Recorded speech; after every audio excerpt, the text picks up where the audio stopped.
Hey, what's up? It's Emilio DiSpirito, and this is the Wealth Architect Podcast. I'm so excited to be here with you each and every single week. My team and I have hand-selected our guests to come on the program to talk about how to build wealth financially, mentally, physically, spiritually, right? There's so much that goes into building a lifestyle full of wealth, and we hope that this content really reaches you, not only in your brain, but in your heart, and that you could do something with this. So thank you so much for tuning in. God bless you, and we're going to have a great show. Hey, a special thank you to our sponsor, Annie Mac Home Mortgage, whose Cash to Keys product is disrupting the industry.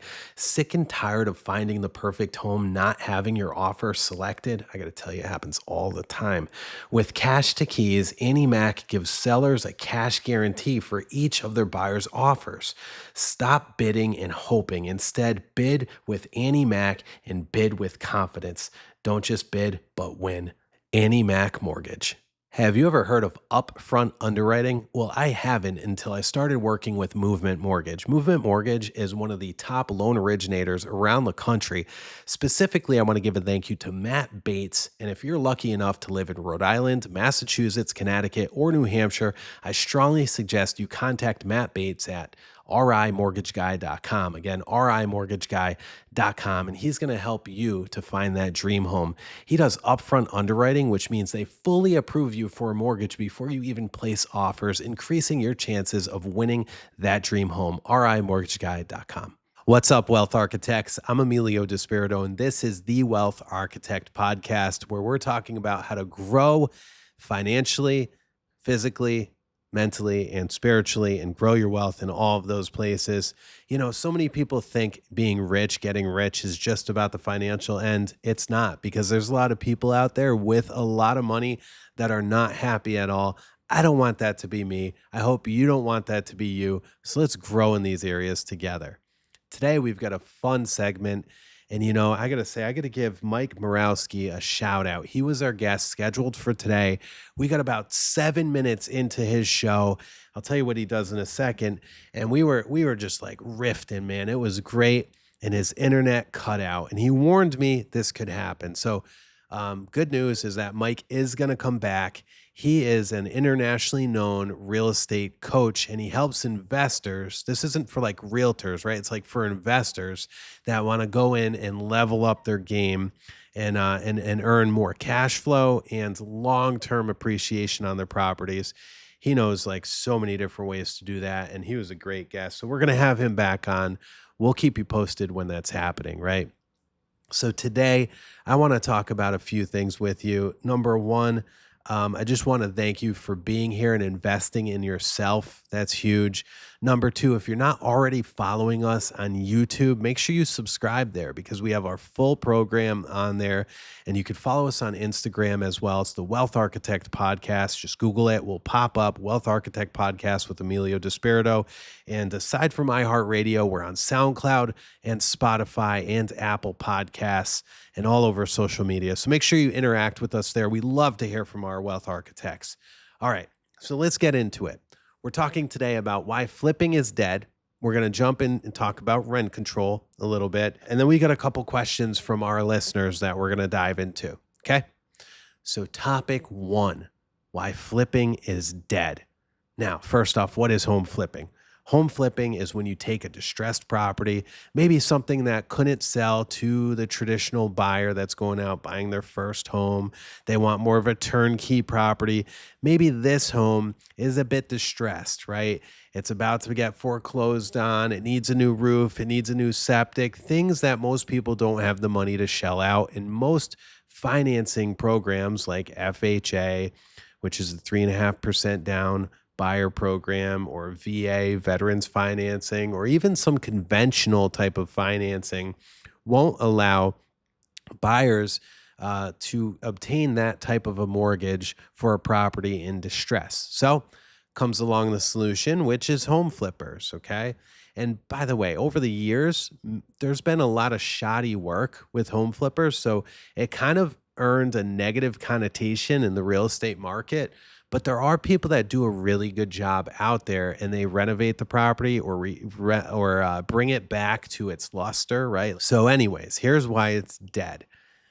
Wholesalers. Wholesalers are hugely responsible for eating up the equitable the equitable position that sellers have and also that home flippers would obtain. So let me explain how this kind of works. Let's first dive into wholesaling, and then and then we can kind of unpack it from there at why it's eating away at the profits with home flippers. Okay, so a wholesaler, here's what they do. They're going to blanket market a whole area, okay? And they're going to say things like, hey, you don't need to use a realtor. We're going to save you money on commissions or save on the realtor fee. And while it's true, you don't need to use a realtor to sell a home, would it make more sense to go to a wholesaler here who's giving you $100,000? Let's say your house is worth 150. They're giving you, say, $100,000 on that home, whereas you could take that same realtor and find a buyer at 125,000 or 150,000 and pay that realtor fee. That's number one. Or you could go right to a home flipper, right? A home flipper could come in and they could purchase that property maybe at 100, maybe work it out to 125. Either way, the wholesaler comes in, is now selling and getting a $50,000 assignment fee on this specific example that I'm telling you. And now the home flippers are looking at this saying, I really need to tighten up my budget on what I'm going to repair. So it just eats away at the profitability there. And I hope I'm explaining that where everybody can understand that. It's hard to give you exact specifics because every deal is case by case. But what is not case by case is the amount of market share that is being gobbled up in many markets by wholesalers right now. Okay. So if you are, or if you were in the home flipping business, just make sure that you're going after projects where you can get about a 20 to 30% margin. And this is what they were before. Now I'm seeing guys purchase property from wholesalers or purchase it on market. In many cases, there's really no upside to it. They're breaking even or even taking a loss, right? And I can tell you personally, I flip homes, right? I've been doing this for 5 years. I flipped something like 45 houses, okay, with some of my partners. And over this time, the profit margins were healthy enough to keep it going. But now at this point, I'm not only seeing my deals, but several other investors that we work with at a break-even point or sometimes even a loss. So I want to forewarn you, if you're looking at flipping, it's not necessarily the best move to make right now. So what is that best move, right? And this is where I think you could potentially shine depending on your market. And it's new construction and it's building. Look, if you were renovating and flipping homes before, you probably have contacts in the trades, or I'm sure you're a general contractor. And building a home, building a spec home, meaning a home that you can get the plans for, it's not custom. You put it on the market and you're building it for just any buyer, right? You put it on the market and you sell it. Those are doing so much better right now. And the builders that we're working with are picking up more profit share doing that than flipping. So I wanted to cover that real quick. I wrote an article. It was on rinewstoday.com. Wherever you are, you can find that. And it's probably pretty relevant to your specific marketplace. So just be careful. Watch your dollars. Watch your budget. Watch, the equity position. And, you got to pay attention to the market here too. One other thing I want to mention with home flippers is in 2020, 2021, 2022, even 2023, in most of the US markets, appreciation was still on the rise. So you could buy these properties, even pay a little bit more than you would like to, and you could hedge that, hey, you know what? The market's going to rise a little bit. It's okay. And it would give you that cushion. That's not happening. The market in many places has fallen flat.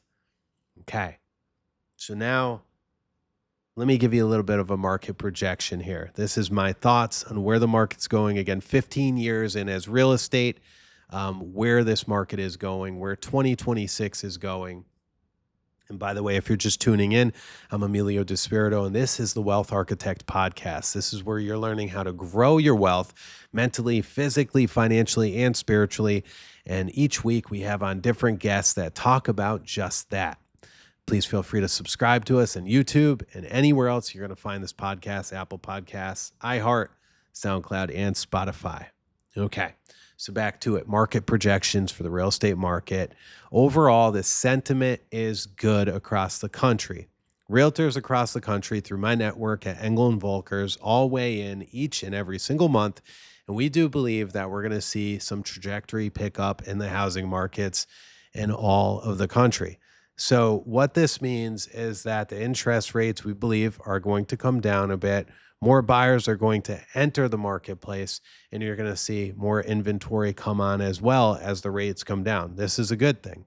For a while, there hasn't been enough homes on the market. There hasn't been enough inventory on the market because the interest rates were so high, and people with the 3% rates were like, hey, I'm going to hang on to this until the rates lower because I'm not going to sell my home and pay 5, 6, 7, 8% to go live somewhere else. The bills are going to be crazy. I'm going to sell my 3,000 square foot home and downsize into a 1,500 square foot home and pay the exact same per month. I'm not doing that. And you can't blame them. But finally, what has happened is more than half of the mortgages out there, for the first time in a long time, the interest rate is over 6%. Okay. So now when the rates pop down into the 5%, those people that were sitting on the sidelines saying, hey, I want to wait until the rates go to 3, they know that the rates are probably not going to go there, and they are done waiting. They've probably had to move for the past couple or few years. Okay. They're ready to rock and roll. Once those rates hit into the 5s, you are going to see more inventory, their inventory hit the marketplace, and you're going to see more buyers come out in the marketplace, and it's going to be a really good market. Okay. So if you're in real estate, it's going to be a very, very good time to sell real estate. And if you're buying and selling, hey, you know what? You could definitely level that out and work with that. It's not a bad spot to be. All right. For investors, for builders as well, that's going to be a good spot because there's still going to be some inventory constraints, especially in markets like the Northeast, right? The Northeast, it's an older market, older housing supply, not a ton of land, especially in places like, Massachusetts towards Boston or Providence or anywhere around the city. There's not a ton of land to be building on. So those marketplaces are going to be really good. Okay. Rent control. I want to talk about this because this is something that may be coming to your city hall, hopefully not near you. Okay, so let's talk about what this is. We all know that rents are almost unaffordable, if not unaffordable for so many, and it's a sad situation. And people need solutions and they need it fast. And we had on a special guest a couple weeks ago, Shannon Weinstein with Rent Prov, and she dove in and spoke about that. So the idea is this, is if we restrict how much, this is what some politicians are putting out there. Hey, you know what? We want rent to be affordable. Yes, great message. Here's how we're going to do it, they say. We're going to restrict how much a landlord can increase the rent per year. Maybe it's 3%, maybe it's 2%, maybe it's 5%, whatever that is, they're going to restrict what they can. That sounds good in theory, but here's what happens. That rent is restricted for not only people that fall in situations of poverty or fall in areas where they can't afford most of the rents, right? Oh, and by the way, the rent isn't going down, it's staying there and going up. Just keep that in mind too. But it also restricts the rent for people who can pay for it. And when this actually happened, when there was rent control back in the 80s, I believe it was the 80s into the 90s, in Cambridge, Massachusetts, what they found is a majority of the people that were going in and renting were attorneys and doctors. This was not helping the lower middle class or the low earners with the rent. It was not helping. They actually abolished it. They got rid of it in Cambridge because other things happened too, which I want to shine some light on. If you're in a place where the policy is not friendly towards investors, what investor, what person, what company is going to want to come in and build rental properties there? They're going to move their money elsewhere where it's easier. Okay, that's just going to happen. So now the supply is shrinking. Our problem now, why rent is so high, is because of lack of supply. So the solution of that is not to give rent control, where you're scaring all the investors away that are going to build or fix up their current inventory. It is to allow easier access for investors and for people to build properties, to build apartments for people to move into. And the market has a way of working itself out where the prices are going to come down or they're going to stay stable if there's more inventory than renters in the marketplace. It's a simple supply and demand. I wanted to just shine some light on that. I suggest you do your own research here. This is not a political thing with me. I want to make this about the facts. And as somebody who has been selling real estate for almost 15 years, I've worked with everybody from people buying and selling trailers, from people buying and selling 2 dozen, 3 dozen apartments in a building at a time. This is what we do, right? And I've seen it and I know it. And I know what scares money away and what keeps money here. And I know when we bring money here into our local marketplaces and build, it is good for everybody. A couple other quick facts that I want to talk about too is that with rent control, keep in mind that the landlord's expenses are not capped. The property taxes are going to skyrocket because you're going to have a harder time to sell these properties. Okay. And you're also going to have a harder time for single family homeowners because their property values are going to go up to make way for the depreciating values of the rent control units. All right, something to keep in mind. So that tax burden, which runs the schools, the roads, the libraries, all these other things, is now going to shift from those multifamily owners, and now that's all moving over to the single family owner occupied homeowners. So you know what I want to hear from you, what I want to hear from our listeners, like where are some of the stumbling blocks, right? Like what are you running into in your business, maybe in your financial goals, maybe in your mental, in your physical, anything like that? Like what do you feel is keeping you back from hitting your goals? And what type of content would you like to hear on this show? Because we're always looking for feedback from you and we'll find the right guests for you as well. A couple other quick facts that I want to talk about too is that with rent control, keep in mind that the landlord's expenses are not capped. The property taxes are going to skyrocket because you're going to have a harder time to sell these properties. Okay.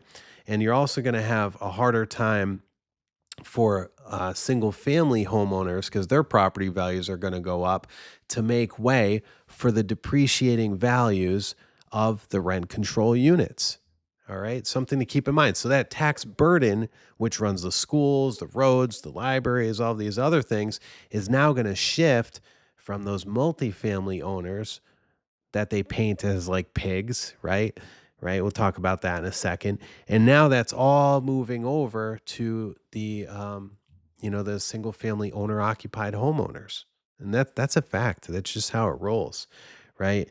And it's so funny, right? How people paint the picture, oh, if you're a landlord, you must be rolling around in money. I got to tell you, I grew up in a tenement building, okay, in Springfield, Massachusetts, actually Indian Orchard. Shout out to everybody in the 413 listening. And and it blue collar people owned these buildings back then. Okay. The owner of that building, his name was Mike Belanger, and we later on called him Uncle Mike, and his wife Melissa. Melissa, we got so close with them. But anyways, Uncle Mike was a successful businessman, but guess what? He was a blue collar mechanic. And that's how he started. And when he was young, he bought this property and he was able to skate by and pay his bills and do all right. And that's the American dream, right? And then he started his business and so like blue collar people are being affected by this too. And people are not rolling around in the money that you think. Really, really not. Not everything is as shiny as Instagram makes it look to be. I'm telling you. So I wanted to just do a brief overview of that because I feel like it's important for you to know. And I want you to watch out for that. And if you have a city council, or a state or city or anybody that's proposing this, you got to show up, and you have to be against that, and you have to push back. Okay. And you got to go to those meetings, and you have to push back. You have to write the articles. You have to reach out to local news. You have to put content like this out, and you have to educate the public on why this is bad, not only for people that currently can't afford things, but for the people who currently can, and why it's going to make things unaffordable for them. Okay. So this is just a quick fix for politicians, a quick talking point, a quick way to get in there and get everybody all excited over something that doesn't work. Okay. So let's get into some questions that we have from our listeners, right? These are always fun. We get a lot of people that want to invest, that contact us through this program. They're asking about current market conditions. We kind of went through that a little bit earlier on in the show. They're asking about where like the best investments are. You know, I would say this. Number one, I would say the best investment is going to be something that is going to give you passive income, okay, but that can also appreciate over time. And I know it might sound a little crazy, but if you're in a marketplace where prices have appreciated exponentially over time, don't think that that pricing is done, okay? Because if you look into if you listen to any economists or you look at anything over time, real estate has always increased in value. There's only a couple of times where there were short blips where it didn't, okay? So over time, real estate is one of the best bets you can make, and prices accumulate and they appreciate 3-4% year over year over time. So here's the deal. Here's why I'm saying this. If you're looking at multifamily homes as an option, right? As long as they're paying the bills and as long as they're cash flowing, meaning you're breaking even, getting a little bit of money in, okay, that could be a long-term win. While short-term, it doesn't feel great. If there's nothing else in the marketplace, but you're looking to park some money or you're looking to invest, that could be a good move 2, 3, 4, 5 years from now, right? Some people say, hey, you know what? I've got this money. I'm sitting on it. What can I do? Well, of course, you can put it in an index fund, right? I don't know a ton about that, but I have some friends that do that in like S&P 500, and they let it sit. Maybe they collect 8% on their money per year, give or take, right? Over time, which is pretty good. Some people are like, hey, I got 10%, 15% terms. You know, I am not a financial advisor, so I can't give you all that advice, but we will have somebody on the show that can soon. But either way, if you're parking your money, you're looking to do that. Those are a couple different things you could do. Another thing you could do is you could lend your money out. Private lending is huge right now, and especially in the real estate sphere. There's a lot of builders, there's a lot of investors, a lot of people that are still flipping that need private lending, okay? They can't get lending from a conventional institution. Most banks aren't going to say, hey, we're going to give you a 12-month loan on a property. So what happens is investors, they're going to go to hard money lenders, right? And they do all right. They make all right money. They make maybe 8% return on their investment. And it's backed by real estate. Some of them make even more. I've seen guys charging 3-4 points up front and 14%, interest on whatever they're lending out. So that can be pretty lucrative, right? And the last thing I want to say about investing and what a good investment would be is that it's subject to, you're the subject, right? It's to you. You have to have this thing tailored to you. And there's no one size fits all. And just because you've seen somebody else do this or do that, it doesn't mean that that's going to necessarily work in your marketplace. And it doesn't necessarily mean it's going to work for you. So here's what I want you to do.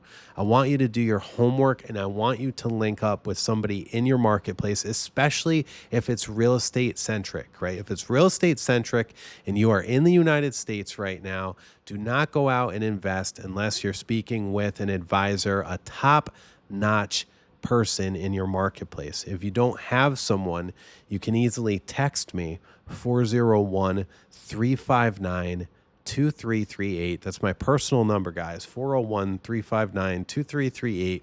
Give me your name, give me the idea of what you're thinking or what you want to explore, and tell me what marketplace you're in. And I can go ahead and connect you with a top advisor, top real estate agent in that marketplace. All right, so we have a very special topic that I really wanted to dig down in a little bit more, and I wanted to educate our listeners on. And that topic is rent control. So a couple weeks back, we had Shannon Weinstein of Rent Providence, and she's also with the Rhode Island Providers of Housing. I believe that's the name of the organization. Fantastic organization. And this isn't only for Rhode Island folks. This is for any marketplace all across the USA, and it's the topic of rent control. And she's going to go ahead and break down, the ins and outs of it so you can hear it from her. This is not a political statement. This is really about protecting the American dream and making sure that you have the information you need to take this on if it comes to your community and who's affected by it. You're going to want to tune in. We're going to replay this segment. Super important. We want you to hear it. So stay tuned. If you're listening to this podcast, you either own or will own a home, a car, and need life insurance. That's why you should check out our friends over at LaPointe Insurance, LaPointeINS.com. These guys are the best in the business. They can help you if you're in Rhode Island or Massachusetts. And let me tell you something, his dedicated team of professionals are there to assist you and meet you where you're at. You never feel like you're being sold. You felt like you're being helped. It's a family tradition over at LaPointe. Check them out, LaPointe Insurance. Today in the studio, we have a very awesome guest with us, Shannon Weinstein of Rent Prov. And Shannon is also with the Rhode Island Coalition of Housing Providers. The topic that her and I are going to cover today is going to be huge and is applicable to really all of the different markets across the United States, because rent control is a potential huge threat to capitalism. It's a huge threat to property owners, to tenants, and to existing homeowners, even single family homeowners. We're going to dig down and we're going to find out why in a couple minutes. Before Shannon jumps on, I want to say she's been in the business since 2007. She has assisted thousands of tenants and thousands of landlords with properties. She knows the game inside and out, and she knows the good things, the bad things, and she's going to go ahead and weigh in on all of this today with us. Shannon, welcome to The Wealth Architect. Thank you for having me. You're welcome.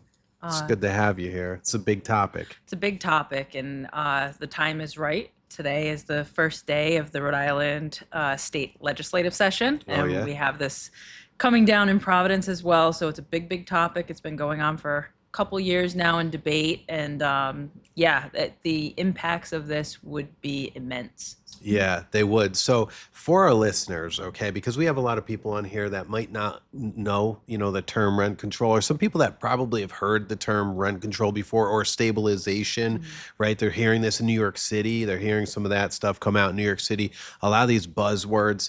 Can you give us an idea of like what rent control means, what it's supposed to do, and then we'll get into the, we'll deep dive after that. Yep. So here in Rhode Island, the conversation has been around both rent control and rent stabilization. Here in Rhode Island, we are seeing more of the stabilization form. You might hear proponents of it say, oh, it's not rent control, it's just stabilization. It's control light. We're just trying to put some parameters on it. Either way, it's a manipulation of the market. You're not able to market your property for what it's worth. They're trying to control how much you can collect for rent. We know that if you put price caps on anything, whether it's called control or stabilization, which would be maybe a 4% cap is the most popular that we've been hearing.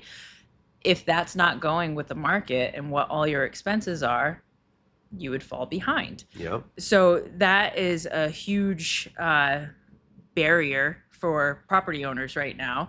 The landlords are talking about it, and tenants may think that this would be helpful, but the negative effects of rent control or stabilization properties are hard felt by everyone in the housing market. Sure. Yeah, it's a long-term, short-term benefit and long-term disaster. So this group here, the Rhode Island Coalition of Housing Providers, and again, I know we've got listeners in Mass and New Hampshire and Connecticut, all across the country, and in California. Look, there's probably coalitions of housing providers in your marketplace as well. Mhm. And again, we're doing an overview today of what the impacts could be. And then later on in the show, we're going to talk about what could be happening here locally and what we're going to do to hopefully stop this. Um, so Shannon, like I'm also in real estate too, right? And I've worked with tenants nowhere near to like what you've done in landlords. And I think what's going on right now is that the public has this this picture of all these landlords getting fat, Mm. getting, making all this money, like kind of like the old fat banker kind of like look, making all this money, just rolling around in cash. And it's literally the exact opposite, right? Like I'm seeing people lose their shirts right now without rent control. And I wanna dive into that a little bit more first is like, do, like what is like the overall perception and why are some places successful in pushing this mindset? Yeah, I think right now what we're seeing is difficulty with inflation. Hmm. We've faced record inflation over the Sure. past couple of years. And of course, COVID being only, 5, 6 years ago at this point, that caused massive disruption to our market as well. Sure. So the fallout of that in the following years has been really stressful for people. So, Hmm. of course, when people are struggling, it's kind of easy to point at the next person over and say it's your fault, right? Yeah. So the inflation is being felt by everyone. Yep. When you look at the statistics of people who are having a hard time keeping up with the cost of living, cost burdened is what we say in the housing sector. It's huge. It's being felt by both renters and homeowners alike. So whether you're renting or you're a homeowner, many people are cost burdened. Hmm. So that that affordability factor is hurting everyone. We have a shortage of housing. We have a shortage of housing for renters. We have a shortage of housing for home buyers. We know that here. Hmm. So that's definitely fueling an uncomfortable market where prices have gone up. That's hard to keep up with, and Hmm. people are feeling a little bit hopeless. Rightfully so. It's sad. So it's easy. I think it's a easy thing to point to a price control as being a solution Hmm. where this has been tried before many, many, many times, and it's never a solution. Anywhere it's tried, it has failed. We actually have case studies, which we're going to talk about in a Yes. bit too on that. Yes. Yeah. It's one of the topics that economists across the board pretty much agree on, Mm. no matter what side of the aisle or spectrum they fall on politically as well. Yeah. Over 96% of economists agree that rent control or stabilization policies is the single most detrimental thing that you could do to a city. Wow. And I can see that. And so this coalition that you're involved with, for the record, are you guys, do you lean right? Do you lean left? Do you lean up, down? Like what are you guys partisan? No. The Rhode Island Coalition of Housing Providers is a nonpartisan organization. Okay. We don't lean one way or the other. The only thing that we do deeply believe in is preserving rental property rights. Yep. We have supporters and members and partnerships with those in the legislature on both sides of the aisle. Hmm. Anyone who supports private property rights, they're on board with us. Yeah.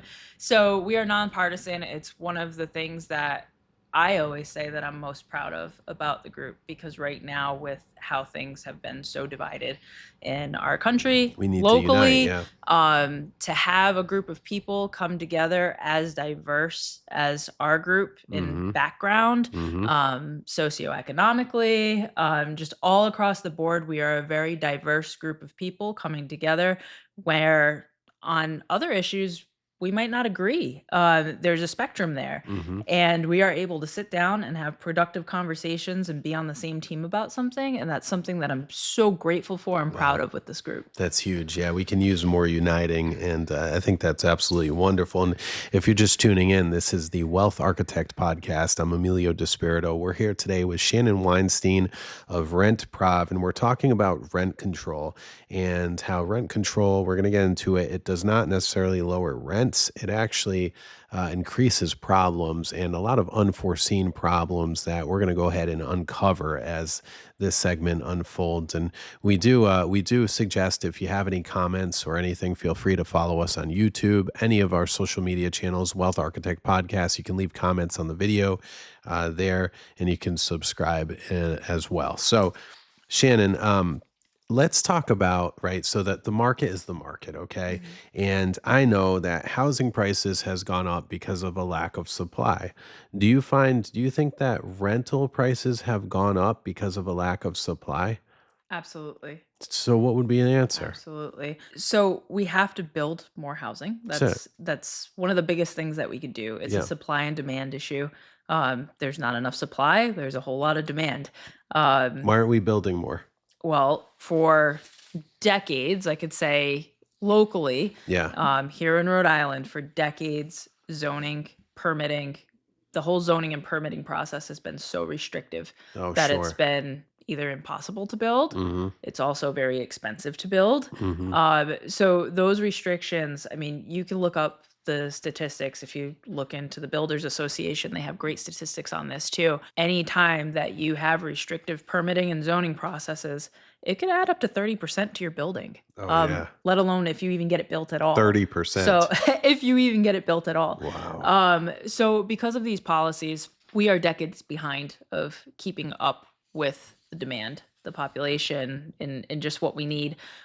Statistics are also showing that household sizes are actually smaller now than what Oh, they really? used to be. Wow. So that means people are spreading out, Mm-hmm. and maybe our needs have changed a little bit, and Mm-hmm. that's also causing a need in our market for more supply. So we are starting to see things change a little Mm-hmm. bit here. As you probably know, Speaker Shikarchi has done his housing packages for the past couple of Which years. have been very Yeah. beneficial. Very Yes. good. Yes. The mayor of Providence has also been very proactive in speeding up the permitting process. Mm-hmm. Doing some things to zoning, upzoning, Mm-hmm. has been a primary factor in getting units built. So we're starting to see those changes Yeah. come, and we're starting to see it reflected in the market Yep. too. So rent control right now would probably be the most detrimental thing. It's definitely not going to help anyone. So, and I know that in Massachusetts, I know there's initiatives as well for ADUs and all across the country. Mhm. They're auxiliary dwelling units where, like, single family homes, like, or even multifamily homes, if they're owner occupied, you can add an additional unit there. Yep. That's also helpful too with supply and affordability. Let's really get into this. Okay. So, I want to read a couple things that you sent over to me. Yeah. I thought these were really good, and I think it's a really good intro to this. So, rent control reduces housing supply. Developers and property owners have fewer incentives to build or improve existing housing if rents are capped. This leads to fewer new apartments, deteriorating existing housing stock, and a worsening housing shortage. I would agree. I mean, I don't, that's hard to deny that statement, Yeah. Yeah. right? All economists agree across the board. It's kind of economics 101, if you will. Well, when you take away the incentive to Yeah. build or to add inventory, no one's going to do it. So my question for you here Mhm. is, are there like a quasi government, like companies, like, any type of like things going on that could go in and start building, with government funding or To my understanding, that would be a public developer model. That is a completely different system than, the private sector. yeah, of course. Right now, I don't think they have anything there that could do that. Yeah. It's also very expensive. The money doesn't Sure. come out of nowhere. The taxpayers pay for it. Yeah, so it's a difficult system. I think the private market is quicker and more efficient at Always. building Look at our housing. healthcare. Yeah. And it also shows too, it's very important to note that, housing built at every level, whether it's affordable, Yeah. luxury, whatever it is. If we are pumping more units into the market, it's going to by default create more affordability because Sure. you're creating market mobility at that point. Mhm. You're creating the filtering factor. Even if you're putting luxury units on the market, there's people living in existing housing right now that want those units, that could afford those units. Mhm. You're moving the market around, and then the older units are becoming available for someone else.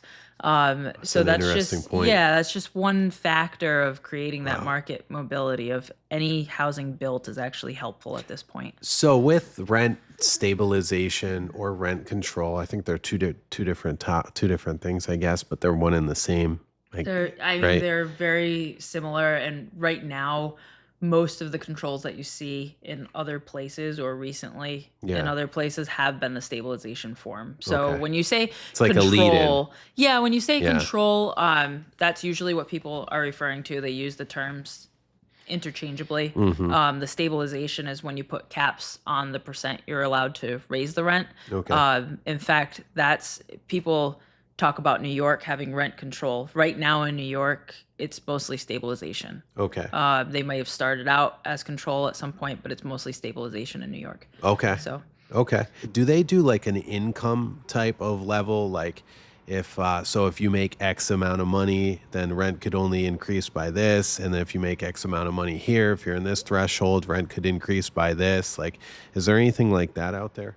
no, I mean doing that in the private market would be Well, impossible who can to. track all that? Yeah. Yeah, it would be impossible to enforce. It would end up just ultimately controlling the entire market if we did that because Yeah. it would be impossible for us to keep track of people. Like it Yeah. just wouldn't work. But interestingly enough, that you said that rent control and stabilization policies historically have helped those that are more affluent more than those that it's intended to help. That's interesting. Can you Um, talk about that? I would not have figured. yeah. So in Cambridge, they have a great study on this. Cambridge, when they had rent control years ago, they had since repealed it in '94. They repealed it. Mhm. Um, Cambridge, Massachusetts. yeah, Cambridge, Okay. Massachusetts. They had a situation. So in the '80s, 32% of the city's doctors and 39% of city lawyers lived in rent controlled units. Wow. So when you say that, I think it really clarifies what happens under these policies. That's not the person that you're thinking that you're helping with these policies. Established doctors are likely millionaires. A lot of them, right? You're doing well enough, Yeah. right? These aren't the people that were. Six-figure plus jobs, even Yeah. back then. Yeah, I mean, these aren't the people that we're thinking that we're helping. Yeah. When we're talking about policies to help people afford rent and make things affordability, that's probably not the first group of people that we're thinking about. No. So it's just a perfect example of how these policies Uh. might be well intentioned, but what are they doing in practice? Yeah. There was another group of properties, over 12,000 units were rent controlled. So take the group of 12,000 units in Cambridge, Massachusetts, Yep. rent controlled.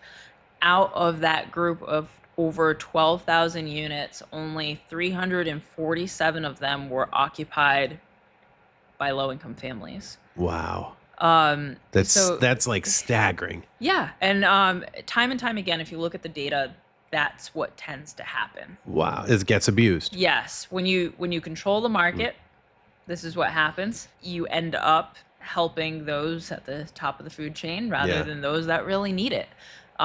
So I think we could do a lot more productive policy making so that we can actually Sure. help those that really need it. So I grew up in apartments, Yeah. right? Like I grew up Me too. very humbly, Yeah. blue collar, Springfield, Massachusetts, Mhm. Indian Orchard, actually, if anybody out in Springfield knows that area, right? Economically depressed, old mill town, and a lot of apartments there. And a lot of landlords now, okay, I see this, are barely scraping by. Mhm. Okay. The cost of property taxes, the cost of maintenance, the cost of materials, like trying to even find people to fix things. Hmm. You pay for property management if you're, if you're not living there in many cases. Yep. The cost of mortgage, the cost of insurance. I mean, the list goes, the cost of evicting tenants if they don't pay. Right. The list goes on and on, Shannon. These people are not making great money. But I want to go back to when I grew up in Indian Orchard. My uncle Mike, he passed, but God bless him. But he was a blue collar guy. He was a Yep. mechanic, and this allowed him to build wealth. Yep. And people back in the day, they saw the opportunity, and it's still there, okay? But it's a lot harder now. Blue collar people saw the opportunity to build wealth by owning investment properties. Hmm. And they would buy one at a time, and they would, keep doing this, and they'd be able to maintain it. But now the costs are so through the roof where we're actually pulling blue collar people, I think, out of this. And now if you put rent control in place, Hmm. all of those people who are just struggling to find and make the American dream, which by the way, they can get there right now, they still Yeah. can. Yep. You put rent control in place, and now you're capping what they can make, but the costs of their taxes, insurance, and all of those other items are going to outweigh what they're going to be able to pull in. These people are going to go bankrupt. They're going to go in Yes. foreclosure. They're going to lose their It's homes. a scary It's a situation, slippery slope. especially over the past couple of years. The home prices have come up over the past couple of years. The Yeah. operating costs have come up. I hear complaints all the time. Landlords looking at their new insurance policies and Insurance is increases, insane. 40% increases year over Wild. year. Yeah. And taxes, same thing. And you mentioned lack of labor, just even trying to So hard. find Yeah. electricians, plumbers, all your skilled labor That's right right. now. That's another thing. There's a shortage of them, therefore it's more expensive. That's right. So all these costs, they get passed down to the tenant. That's where these costs are coming from. So, but that's why we have to go with the market. We can't constrain the rent and then Yeah. have all these other costs on the back end just going through the roof. Now you have something interesting in here. Mm. You were talking about how, all right, so rent control has been noted. And by the way, we have case study after case study of this. And then we Yep. have a huge case study in Cambridge, right? But Yep. it lowers property values and tax revenues. Can you talk about that? Yeah. So this is a big one, and this is the piece of it that everyone should pay attention to. It's Mm. not just landlords. We talk about all the time, it's not just a landlord issue, it's also a tenant issue because it affects maintenance and everything else.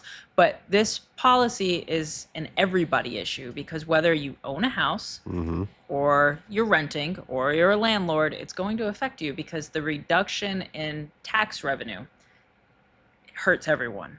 It hurts your city and municipal services, schools, public safety, everything that you can think of. Libraries, snow removal. Libraries, snow removal, anything that you could think of. And that's because this policy devalues properties.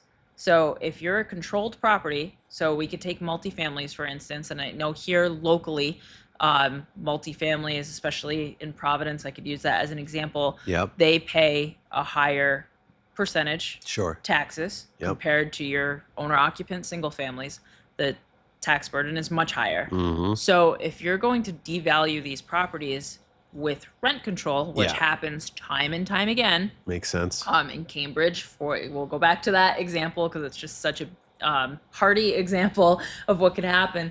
Cambridge properties at that time under rent control were devalued by 40 to 50%. So when you do that, Half. yeah. So when you do that, you take away from your tax base. You can't tax those properties if they're not worth the same as they were before. So if we're going to devalue the multifamily regulated properties that are paying good taxes right now, well, we have to make up the money somewhere else. Hmm. And what happens is you make it up on your single family and owner occupied homes because those values don't go down and they're going to assess you higher. So they're going to get the tax from you. You're going to be making it up. So there was a recent study just this past year in Portland, Maine. So Portland, Maine decided to enact a version of rent control, and they're already seeing the fallout from it. So in Portland, Maine, we see that they already saw the redistribution of taxes. There was a huge shift up to $10 million of tax revenue that they had to put on single family owner occupants because they couldn't get it from the multis anymore. That was an instantaneous effect. This just happened. So as time goes on with these policies as well, it just gets worse. You know, Yeah. when you start seeing the buildings go into repair, I mean, the values are going to go down. So that shift could get worse. So, I mean, that's the monetary effect on single family properties and how everyone is affected. But if you start to see the cities and towns having a hard time making up their budget, I'll use Providence as an example again because it's here. This is what we're dealing with.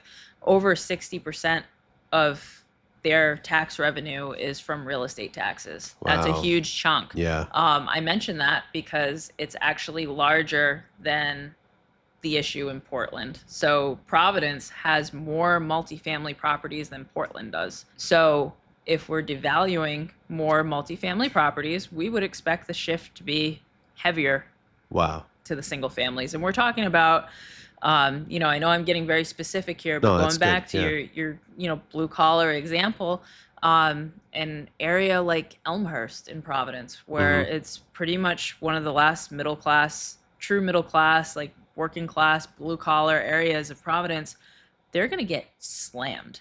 Yeah. You know, their taxes are going to go through the roof. It's an area where a lot of single family houses, middle class, working class, and they are going to bear the burden of this tax shift, and it's going to Oof. be pretty These are steep. people that are having a hard time paying for their prescriptions, having a Yeah. hard time paying for their medical, for their groceries. Yeah, because everything across the board is expensive right now, you It know? is. So, It is.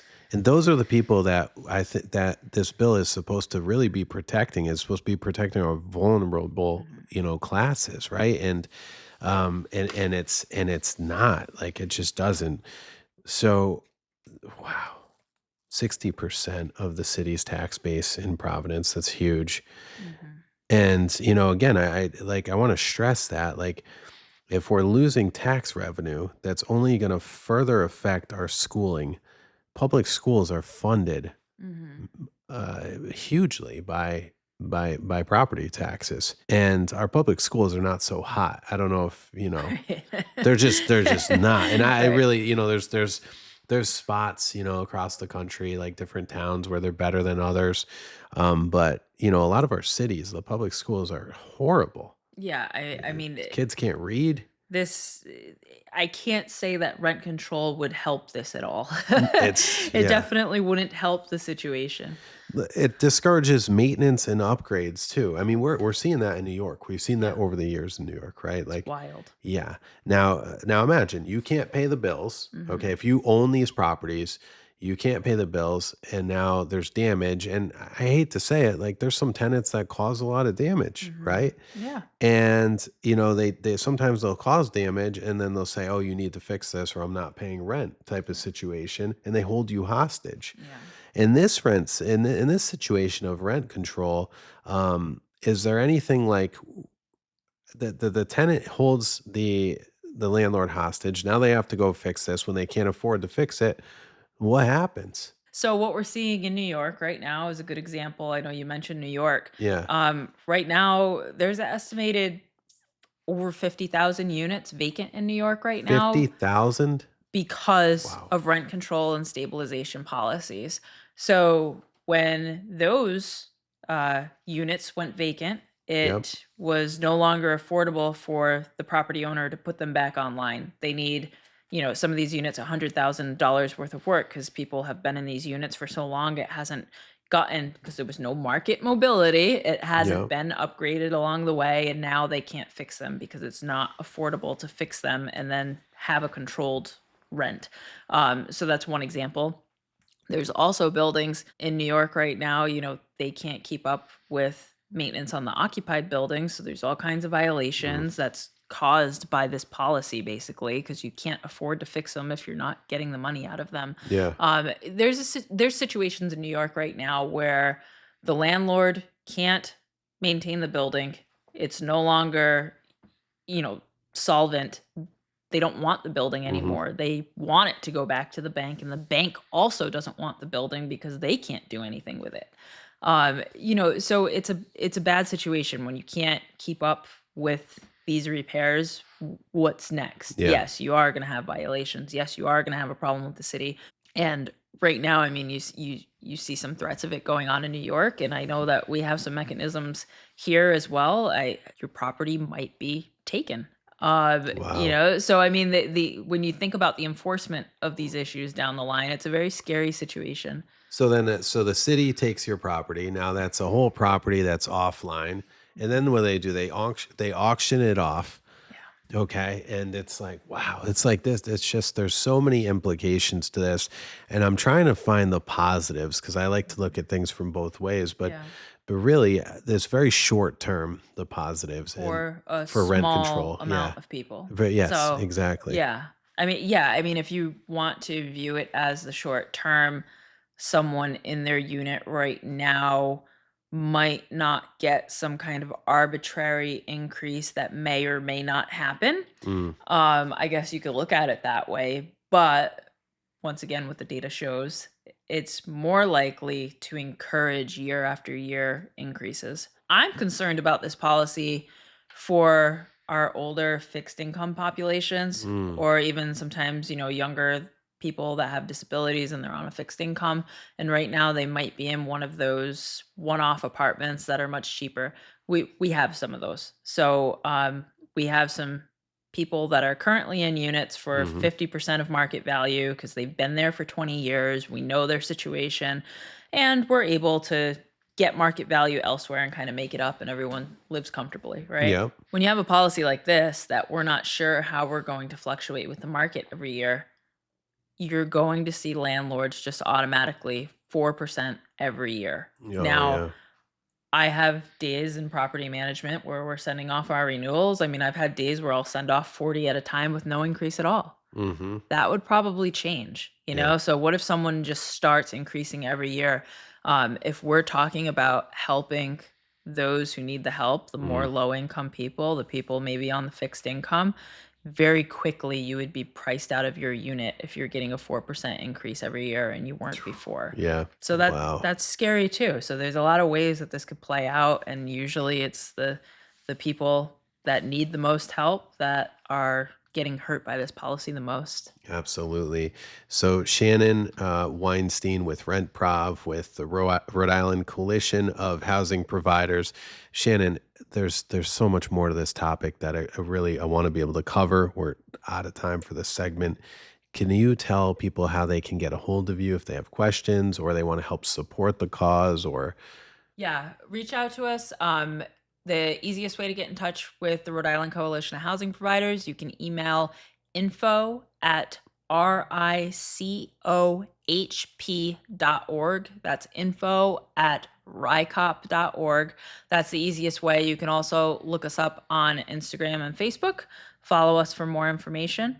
Um, and yeah, that's it. yeah. Reach out to us and we'll be very active for this coming session. Awesome. Yeah. And we're going to have you come back in as, because I want to say real quick in Providence, I know it looks like they were going to talk about it on Thursday of Yes. last week. Yeah.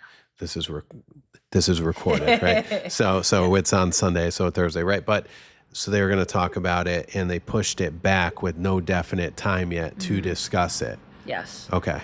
So they are still working on this policy.